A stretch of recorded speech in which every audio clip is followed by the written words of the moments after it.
Oke, kita lanjut kembali perbincangan. Saya langsung ke Mas Umam. Mas Umam menyampaikan tadi apa yang disampaikan Bang Khalid dan juga Bang Habib ya. Either itu di pemerintahan atau di oposisi adalah sama-sama posisi terhormat.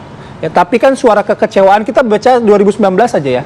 Ketika Pak Prabowo akhirnya memutuskan bergabung pada kabinet Pak Jokowi itu. Kan banyak suara-suara kecewa tuh di situ. Untuk apa Anda berkompetisi kalau misalnya pada akhirnya bergabung gitu. Nah, dengan narasi-narasi yang muncul saat ini gitu yang disampaikan oleh Bang Habib ini juga akan mempengaruhi para pemilih nggak sih? Cara pandang mereka nggak sih? Ya, sangat akan berpengaruh. Oleh karena itu bisa difahami mengapa kemudian Mas Khalid, Mas Imam betul-betul mencoba untuk stick di posisi saat ini dan kemudian tidak mau terkecoh dengan narasi yang disampaikan oleh Mas Habib yang dibawakan dengan cara-cara negarawan yang luar biasa tadi itu. Karena siap berkuasa. Nah, maka kemudian memang betul yang bisa dilakukan per hari ini adalah upaya untuk konsolidasi internal. Karena ini praktis tinggal 1 minggu ya. Satu minggu itu sangat-sangat singkat. Itu praktis tinggal deploy troops, kemudian perang, udah selesai. Nah, yang bisa dilakukan adalah konsolidasi supaya kemudian tidak terjadi fragmentasi di masing-masing internal infrastruktur pemenangan. Nah, oleh karena itu bisa sangat difahami yang menjadi concern di kubu 01 dan kubu 03 adalah mengoptimalkan kekuatan serangan itu. Nah, oleh karena itu, kalau misal kemudian merespon secara terbuka proposal, let's say, koalisi di putaran selanjutnya oleh kubu 02, maka itu adalah sebuah permainan yang sangat prematur, dan itu akan mendegradasi kredibilitas dari 01 maupun 03. Nah, tetapi di saat yang sama, kita juga harus memahami, yang dilakukan oleh 02 dengan membuat narasi seperti ini adalah sebuah upaya ikhtiar untuk merekonsolidasi kembali, terutama di aspek legitimasi politiknya.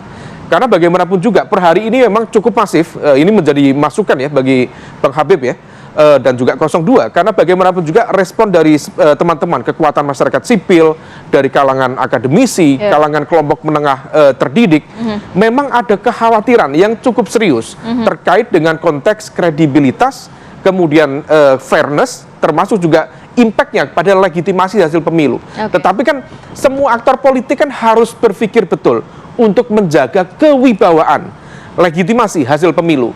Maka yang bisa dilakukan adalah melakukan upaya negosiasi, rekonsiliasi. Nah, yang menjadi concern Mas Bayu tadi itu, betul, itu harus diantisipasi. Jangan sampai kemudian kita tidak mau ini, kita tolak ini, kita tolak ini. Begitu kemudian realitas politik udah selesai, udah balik badan semuanya. Nah, kejadian itu bukan sekali 2 kali, itu berkali-kali. Dan ini perlu diantisipasi. Ini ada Mas Khalid di sini.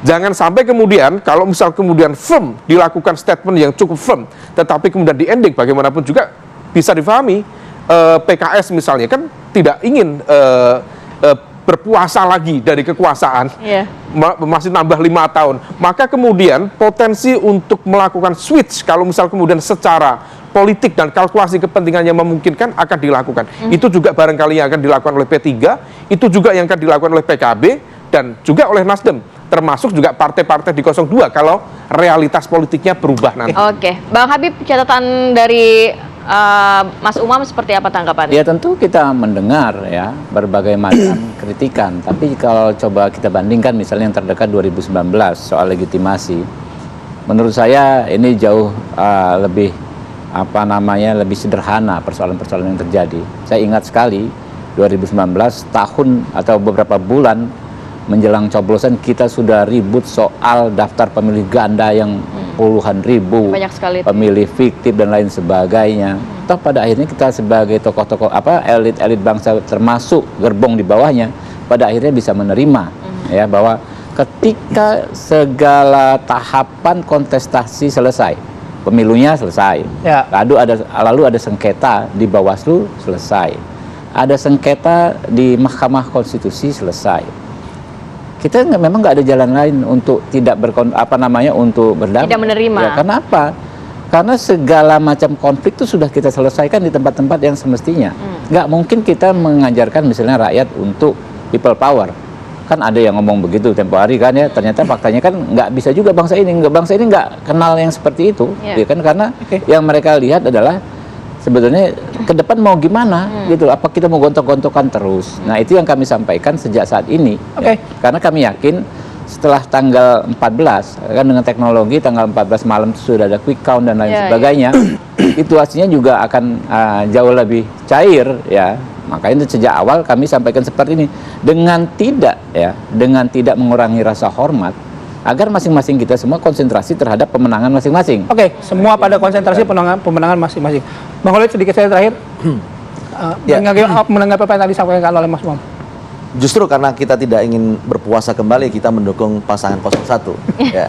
Jadi kami meyakini betul ya, apalagi dengan situasi saat ini ya, ternyata arah dukungan aspirasi publik ya semakin menguat kepada 01. Dan kalau kita membaca bagaimana peluang, itu harus melihat dari tren. Trennya terus meningkat secara signifikan. Kami memiliki data-data di internal kami menunjukkan peluang itu luar biasa. Itu yang pertama. Kemudian yang kedua, tadi yang saya sampaikan bahwa kita ingin memastikan proses ini adil. Proses yang adil itu seperti apa?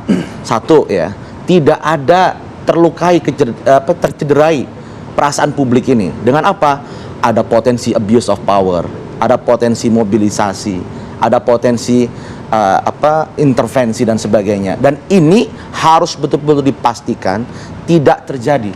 Kalau itu terjadi, apa yang akan rasakan oleh publik?